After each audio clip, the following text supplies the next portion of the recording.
আপনার কাছে আমার 4 ছেলে ছোট থেকে শিক্ষা অর্জন করেছে। আপনার চাইতে তো কেউ বেশি ভালো বোঝে না যে আমার 4 ছেলের মধ্যে কোন ছেলে রাজ্যের ভার নেবার জন্য উপযুক্ত। গুরুদেব বললেন, দেখো দশরথ, তুমি যদি আমায় জিজ্ঞাসা করো যে তোমার 4 ছেলের মধ্যে কোন ছেলে উপযুক্ত, তাহলে আমাকে বলতে হয় তোমার বড় ছেলে রাম, সেই হলো রাজ্যের ভার নেবার জন্য উপযুক্ত। রাজা দশরথের মনে বড় আনন্দ, আনন্দে আনন্দ, মহানন্দ। শ্রীরামচন্দ্র অযোধ্যার রাজা হবে। এত আনন্দ, এত আনন্দ, সারা অযোধ্যাকে সুন্দর করে সাজিয়ে দিলেন রাজা দশরথ। রানীদের কাছে গিয়ে বললেন, ওগো রানী, কতগুলো রানী ছিল রাজা দশরথের? 3 জন রানী। কে কে? কৌশল্যা, কৈকেয়ী, আর একজন সুমিত্রা। তা এই 3 জন রানীর মধ্যে রামের মা কে ছিল বলুন তো মা? কৌশল্যা। আর ভরতের মা কৈকেয়ী। বাহ, খুব সুন্দর। এই তো আপনারা সবই জানেন গো। হ্যাঁ, এত সুন্দর ভক্ত পেলে তো গান করার আনন্দই বেড়ে যায়, তাই না? তাই ঢেড়ে পিটিয়ে অমনি ঘোষণা করে দিলেন, ওগো শোনো শোনো অযোধ্যাবাসী, তোমাদের অযোধ্যাপতি রাজা দশরথ ঘোষণা করলেন এই অযোধ্যার রাজা হবে আমাদের রামচন্দ্র। অযোধ্যাবাসীর মনে বড় আনন্দ। সবাই নিজের নিজের ঘর সুন্দর করে সাজাতে লাগলেন। ওরে ওরে, কে কোথায় আছিস? তাড়াতাড়ি করে রাস্তাটা সাজিয়ে দে, সুন্দর করে সাজিয়ে দে অযোধ্যা। আমাদের রাম রাজা হবে, আমাদের রাম রাজা হবে। এদিকে 3 জন রানীর মধ্যে কৌশল্যা হলেন রামের মা। কৌশল্যা ভগবান বিষ্ণুর চরণে আছাড় খেয়ে বললেন, ভগবান দেখো প্রভু, আমার ছেলেটা যেন রাজ্যের সেবা করতে পারে, তুমি ওকে আশীর্বাদ করো। সুমিত্রা লক্ষণকে সুন্দর করে সাজিয়ে দিচ্ছে। লক্ষণ বাবা, তোমার দাদা রাম রাজা হবে, দেখো বাবা তুমি যেন রামচন্দ্রের পাশাপাশি থেকো, সব সময় দাদাকে সাহায্য করবে, দাদার যেন কোনো কষ্ট না হয়। আর এদিকে কৈকেয়ী,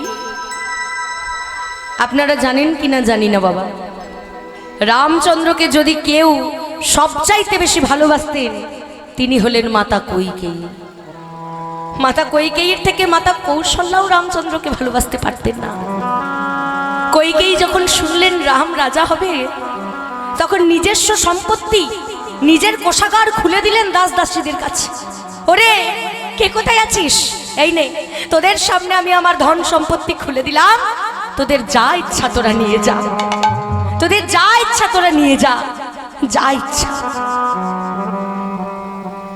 তার সামনেই ছিল তার ছোটবেলাকার দাসী মন্থরা। একটি রত্নমালা নিয়ে মন্থরার গলায় পরিয়ে দিয়ে বললেন, ওরে মন্থরা, মন্থরা রে, আমার রাম রাজা হবে, তুই হলি আমার ছোটবেলাকার দাসী, তা তোকে কি আমি সামান্য কিছু দিতে পারি বল? এই নে, আমার ধন সম্পত্তির মধ্যে সবচাইতে বড় সম্পদ এই বড় রত্নমালাটা আমি তোর গলায় পরিয়ে দিলাম। মন্থরা তখন কুটিল বুদ্ধি তো বাবা, তখনকার দিনে একটা মন্থরা ছিল বলে রামায়ণ রচনা হয়ে গিয়েছে বাবা। আর এখনকার দিনে ঘরে ঘরে মন্থরা চাষ। আর এই মন্থরাগুলো জন্ম দিচ্ছে স্টার জলসা আর জি বাংলা। সিরিয়াল দেখেই তো শিখছে যে সংসারে কি করে অশান্তি লাগাতে হয়, কি করে বিষ ঢালতে হয়, তা তো আমরা সিরিয়াল দেখেই ভালো শিখতে পারি, তাই না? দেখুন মায়েরা, এই একজন মন্থরা, তার এমন বিষ বুদ্ধি, সেই বিষ ঢালছেন কৈকেয়ীর কানে। বলে উঠলেন, কৈকেয়ী, কৈকেয়ী শোনো, আমি হলাম দাসী আর তুমি হলে রানী। তুমি যদি আমাকে পয়সা দাও, আমি তোমার পায়ে তেল মাখাবো। কালকে যদি কৌশল্যা আমায় ধন সম্পত্তি দেয়, টাকা পয়সা দেয়, তাহলে আমি কাল কৌশল্যার পায়ে তেল মাখাবো। পরশু যদি সুমিত্রা আমায় টাকা পয়সা দেয়, সুমিত্রা যদি আমায় মাইনে দেয়, আমি পরশু সুমিত্রার পায়ে তেল মাখাবো। কেন জানো? কারণ আমি হলাম দাসী আর তোমরা হলে রানী। আমার কাজ হলো দাসী বৃত্তি করা। কিন্তু কৌশল্যা, ভুলে যেও না, তুমি হলে রানী। তোমার কাজ কিন্তু দাসী বৃত্তি করা নয়। তোমার কাজ কি? তোমার কাজ হলো রাজার পাশে বসে থাকা, রাজার সঙ্গে সঙ্গ দেওয়া। আজকে তুমি রানী, কিন্তু কাল আবার তুমি দাসীও হয়ে যেতে পারো। রাগান্বিত হয়ে কৌশল্যা বলে উঠল, এই মন্থরা, মন্থরা কি বলছিস তুই? একটু বুঝে শুনে কথা বল। রেগে গিয়ে মন্থরার গলায় ছিল রত্নমালা, সেই রত্নমালাটাকে ছিঁড়ে ফেলে দিল।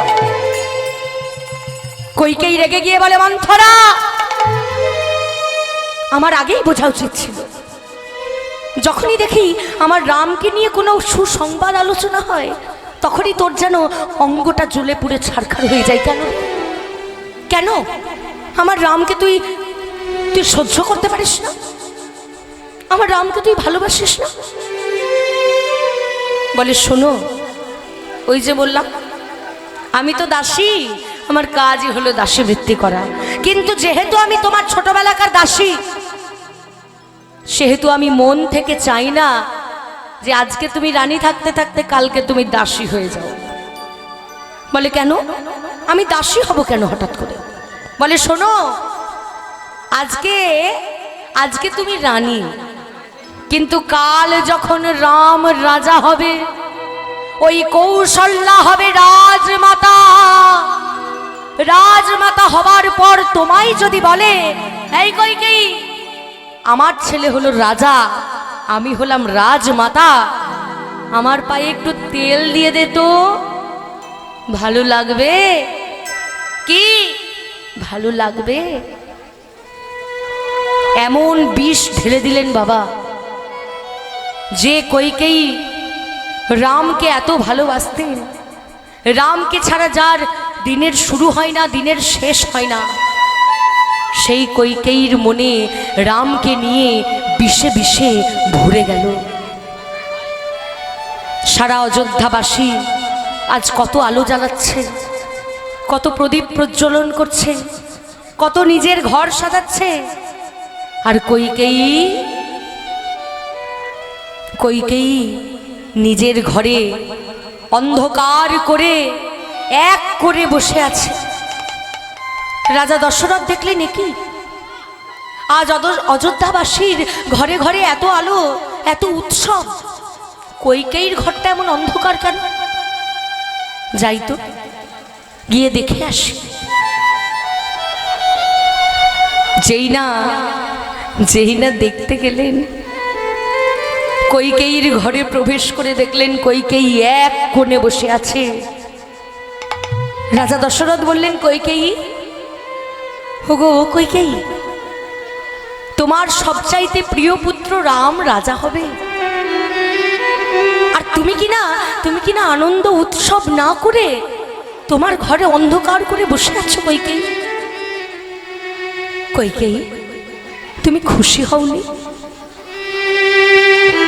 কইকেয়ী রেগে গিয়ে বলল, শুনুন রাজা মশাই, আমাকে আপনি খুশি দেখতে চান তো?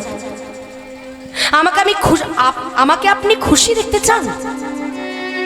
তবে শুনুন,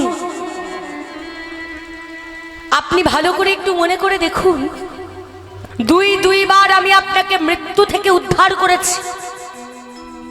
আপনি যখন মৃত্যুর মুখে পড়েছিলেন, আর দুই রানী কিন্তু আপনার সেবা করেনি, আমি আপনার সেবা করেছি। আর সেই দুইবার আপনি আমাকে বর দিতে চেয়েছিলেন, আর আমি আপনাকে বলেছিলাম যে সেই বর আমি ঠিক সময় আপনার কাছ থেকে চেয়ে নেব। আজ সেই সময় এসেছে, আপনি কি আমায় সেই বরদান দিবেন? রাজা দশরথ বলে উঠলেন, কইকেয়ী, তুমি যদি আমার প্রাণটা চাও, আমি হাসি হাসি আমার প্রাণটাও তোমাকে দিতে রাজি। আমার রাম রাজা হবে, আজ আমার মনে কত আনন্দ। আমি আমার রাজ্যবাসীকে সব বিলিয়ে দিয়ে বসে আছি, আর তুমি তো আমার প্রিয় রানী, তুমি কিছু চাইবে আর তোমায় দেব না, তাই কি হতে পারে? বলো কইকেয়ী, তুমি কি বর চাও? তবে শুনুন রাজামশাই, প্রথম বরে আমি চাইব কালকে এই অযোধ্যায় রাজা হবে, কিন্তু সেটা রাম নয়, সেটা আমার পুত্র ভরত। আর দ্বিতীয় বরে আমি চাইব আপনার প্রিয় পুত্র রাম, সে যেন 14 বছরের জন্য বনবাসে চলে যায়। কইকেয়ী গো, বলো না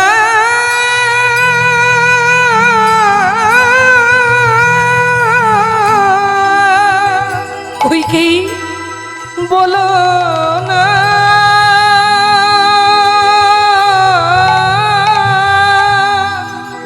কইকেয়ী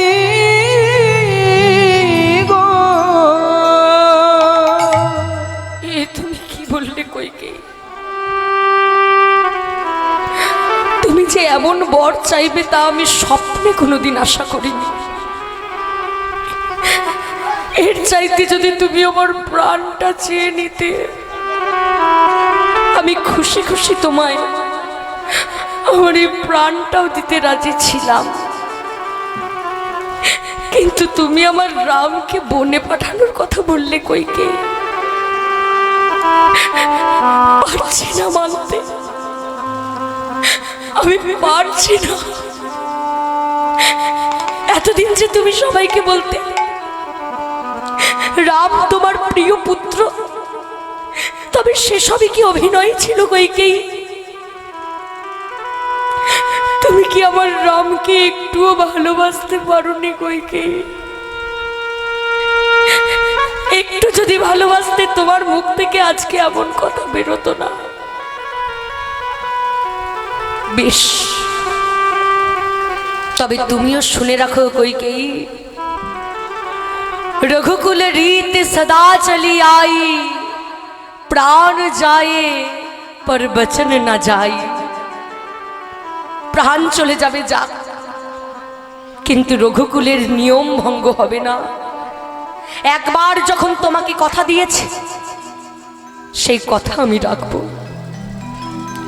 রাম রাম রাম রামচন্দ্র দরজায় দাঁড়িয়ে দাঁড়িয়ে সমস্ত কথা শুনেছে।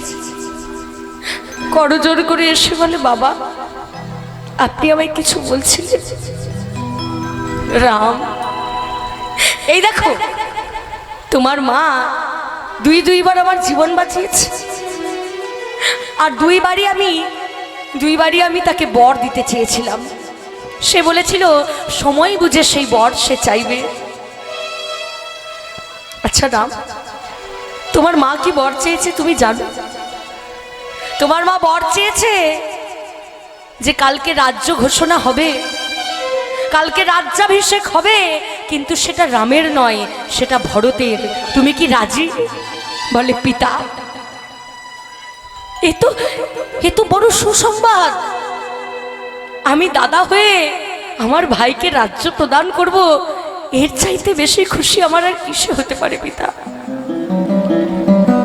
জানতাম রাম, জানতাম তুমি হলে আমার যোগ্য পুত্র বাবা। কিন্তু দ্বিতীয়বারে তোমার মা কি চেয়েছে জানো?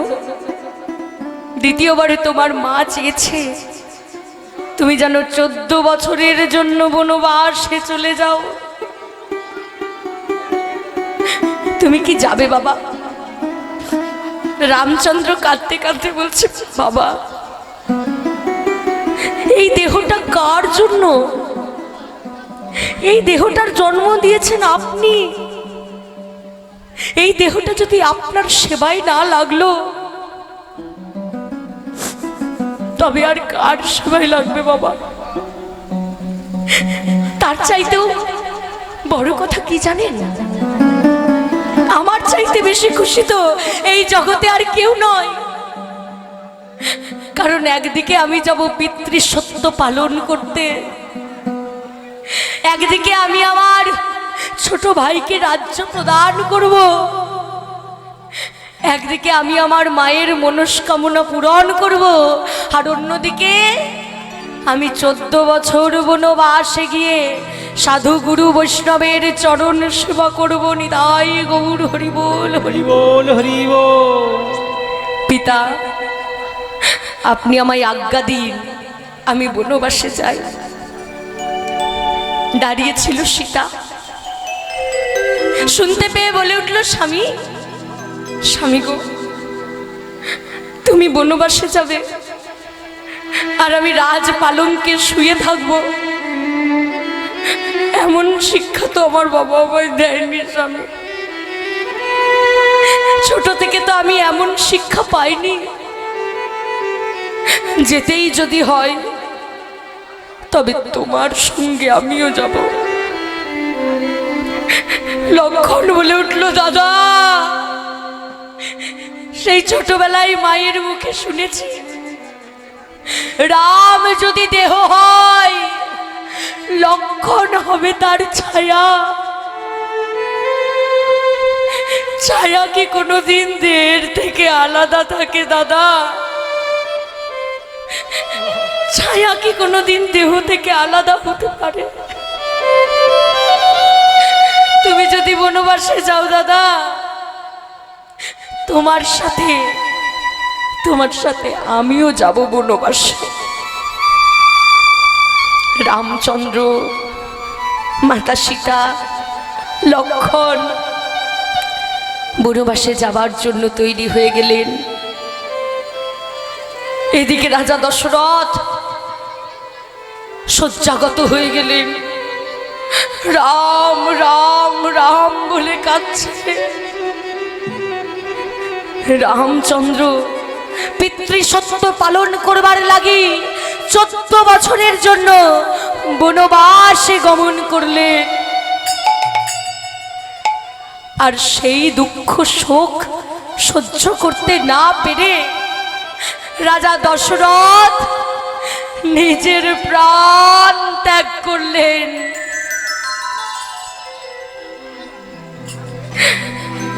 যেই না রাজা দশরথ প্রাণ ত্যাগ করলেন, ভরত গেছিল মামার বাড়ি।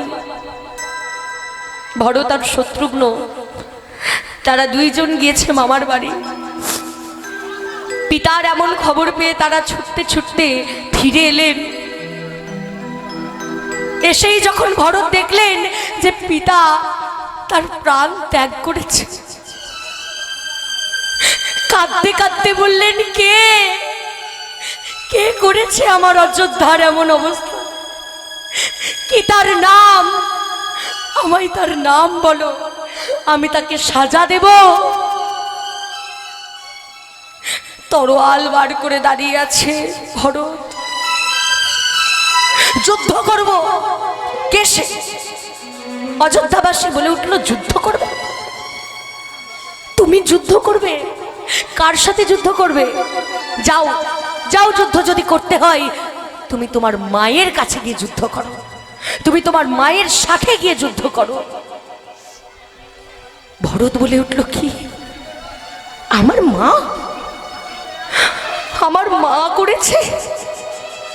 ছুটতে ছুটতে মায়ের কাছে গিয়ে বলে উঠল, মা, মা গো, এ তুমি কি করেছো মা? এ তুমি কি করলে? তুমি আমাকে রাজা বানানোর জন্য দাদাকে বনবাসে পাঠিয়ে দিলে মা। এই যদি তোমার মনে ছিল, তবে যখন আমি তোমার গর্ভে ছিলাম কেন তুমি আমার গলা টিপে মেরে ফেললে না মা? কেন তুমি আমায় জন্ম দিলে এই দিনটা দেখানোর জন্য? ছি মা, এতদিন জানতাম কুসন্তান যদি বা হয়, কুমাতা কুভূতা নয়, কিন্তু তুমি প্রমাণ করে দিলে যে এই জগতে কুমাতাও থাকতে পারে আর সুসন্তানও হতে পারে। ছি মা, ছি। আজ থেকে আমি তোমায় আর মা বলে ডাকবো না। ভরত, না মা, ভরত বলে আর কেউ নেই, ভরত মরে গেছে। আমি তোমার পুত্র নই, তুমি আমার দেহটা দেখছো, কিন্তু আমার আত্মাটা গিয়েছে দাদার সঙ্গে। তবে তুমি চিন্তা করো না মা, আমি আমার দাদাকে গিয়ে ফিরিয়ে আনবো। আমি যাব আমার দাদাকে ফিরিয়ে আনতে। এই বলে ভরত অযোধ্যাবাসীকে সঙ্গে নিয়ে চলে গেলেন সেই ত্রিকুট পর্বতে, যেখানে রামচন্দ্র ছিলেন কিছুদিনের জন্য। সেখানে গিয়ে শ্রী রামচন্দ্রের চরণে আছাড় খেয়ে পড়লেন। দাদা, দাদা গো, দাদা তুমি ফিরে চলো দাদা। একই ভরো,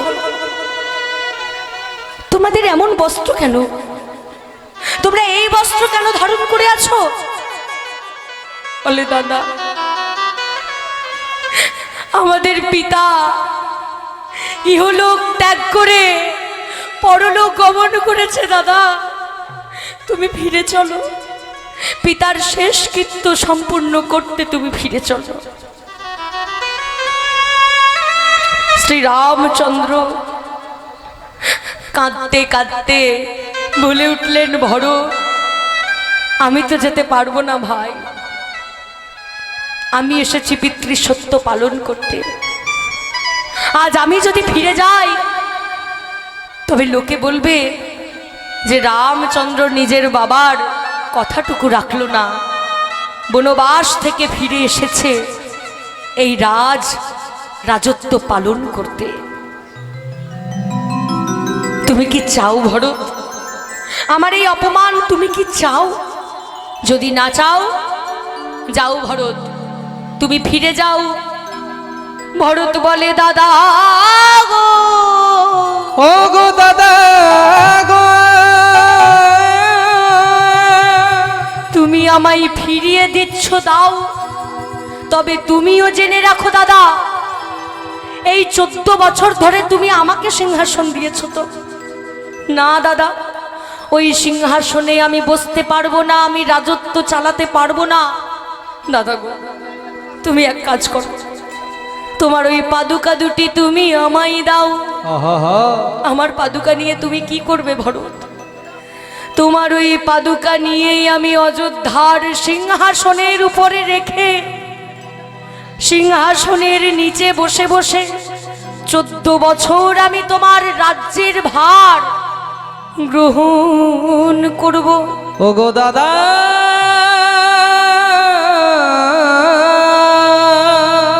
তবে দাদা তুমিও শুনে রাখো, 14 বছর পর যদি একটা দিনও তুমি দেরি করো অযোধ্যায় ফিরতে, তবে সেই অযোধ্যার বুকে ওগো ভরত বলে কেউ থাকবে না। ও গো ভরত বলে কেউ থাকবে না। ও গো প্রাণের দাদা গো, সেদিনে ভরত বলে আজ কেউ থাকবে না। এই বলে দাদার পাদুকা দুটি মাথায় তুলে নিয়ে ভরত অযোধ্যায় ফিরে এসে রাজ সিংহাসনে তার পাদুকা দুটিকে রেখে সিংহাসনের নিচে বসে বসে কাঁদছে আর কেঁদে কেঁদে বলছে, না দাদা, তোমাকে বনবাসে পাঠিয়ে আমি রাজ্যভার নিতে পারবো না দাদা, আমিও চলে যাব সন্ন্যাসী। সেই 14 বছর পর তুমি যেদিন অযোধ্যায় ফিরবে সেদিন আমিও অযোধ্যায় ফিরব। ভরত চলে গেল বনবাসে, শত্রুঘ্নকে সেই রাজ্যের ভার দিয়ে দিলেন।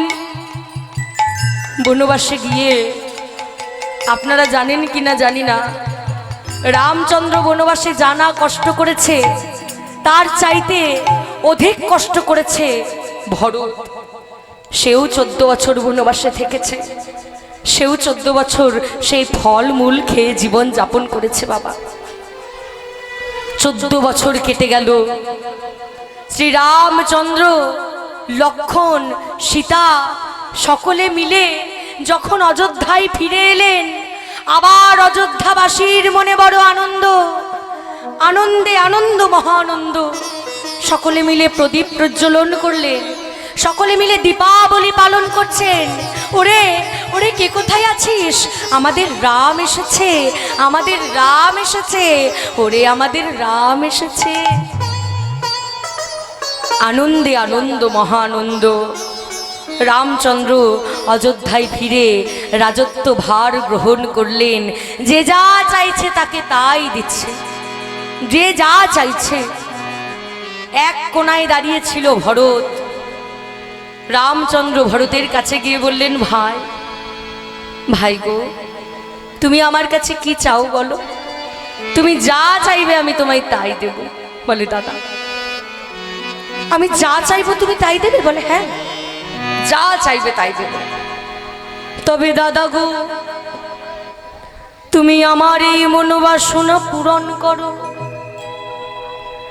তুমি বনবাসে গেলে, বনবাসে গিয়ে বানরের রাজা সুগ্রীব হলো তোমার বন্ধু। বন্ধু, ওই হনুমানকে তুমি তোমার কৃপা দান করলে, হনুমান হলো তোমার বন্ধু। তোমার বন্ধু, তোমার শত্রু রাবণের ভাই বিভীষণ, সেও হলো তোমার বন্ধু। সে হলো তোমার বন্ধু। তাই তুমি বন্ধু হয়ে বন্ধুর কথা রেখেছো দাদা। আর আমি যখন ভাই হয়ে তোমার চরণে নিবেদন করলাম, ওগো দাদা, দাদা অযোধ্যায় ফিরে চলো, ফিরে চলো। তুমি তো আমার কথা রাখলে না দাদা গো। আমার কথা রাখলে না দাদা।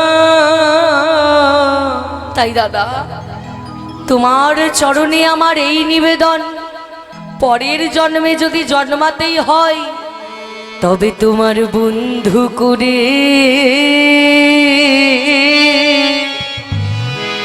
বন্ধু করে জন্ম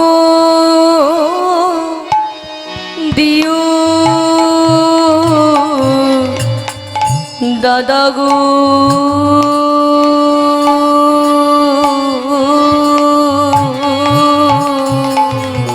তোমার বন্ধু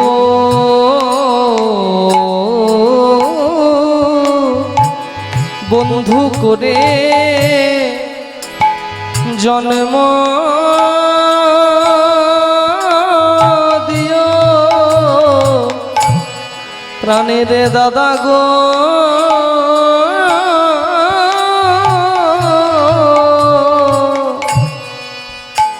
আমায় বন্ধু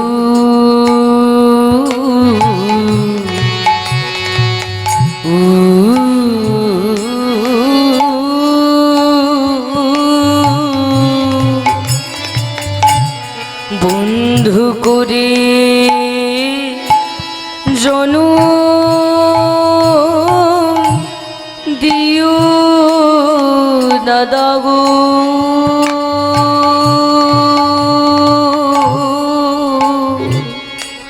আমায় বন্ধু বন্ধু করে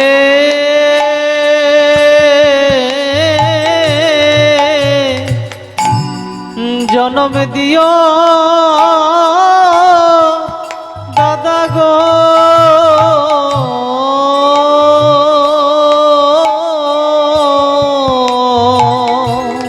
জানো তোমার সেবা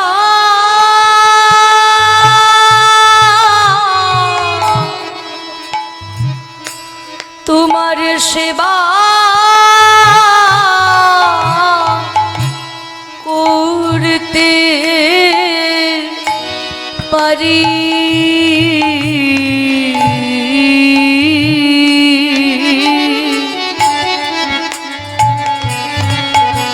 আমায় তুমি তোমার বন্ধু করে জন্ম দিও দাদা গো।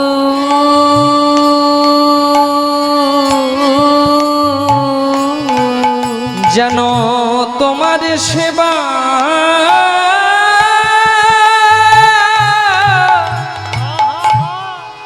তোমার সেবা করতে পারি দাদা গো।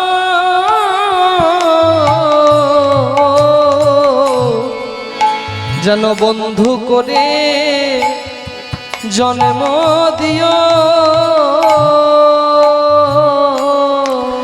যেন তোমার সেবা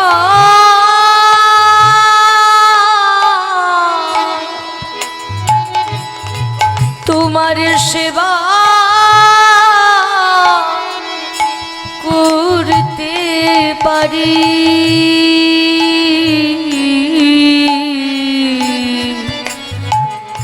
আমায় তুমি বন্ধু করে জন্ম দিও যেন তোমার সেবা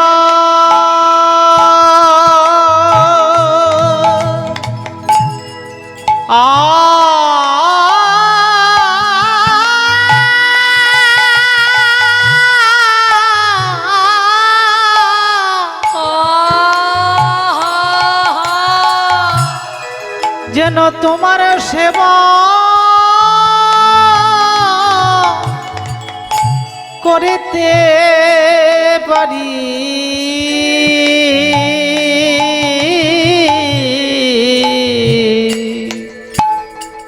আমায় যেন বন্ধ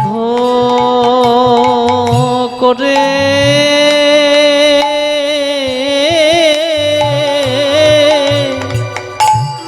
বন্ধ করে রেখো দাদা গো।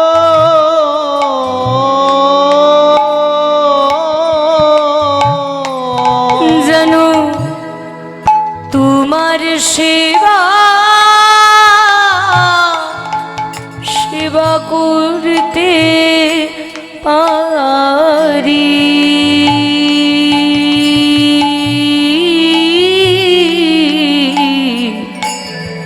আমায় বন্ধু করে জনম দিও যেন তোমার সেবা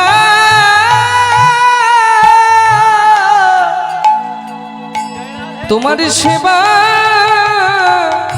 করতে পারি। আমায় সঙ্গ ছাড়া করুণা গো। যেন তোমার সেবা করিতে পারি।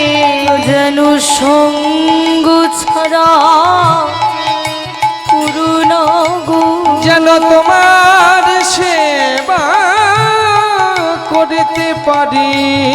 রেখো রেখো তোমার চরণে রেখো আমায় সঙ্গ ছাড়া করুণা দাদা। রেখো রেখো তোমার চরণে রেখো ছাড়া করুণা দাদা।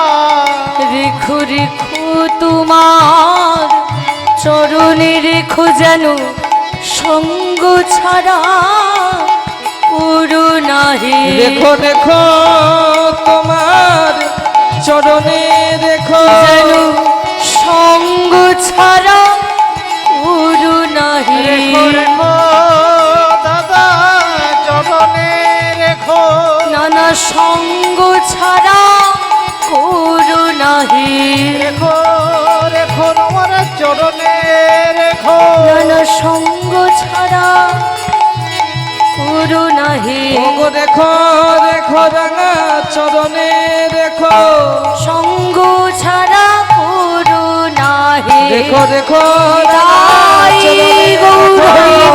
ছাড়া করো না দাদা দেখো দেখো রাঙা চরণে দেখো সঙ্গ ছাড়া করো না দাদা দেখো রাঙা রাঙা চরণে দেখো সঙ্গ ছাড়া করো না দাদা দেখো দেখো রাঙা চরণে দেখো যেন চরণ ছাড়া করো না দাদা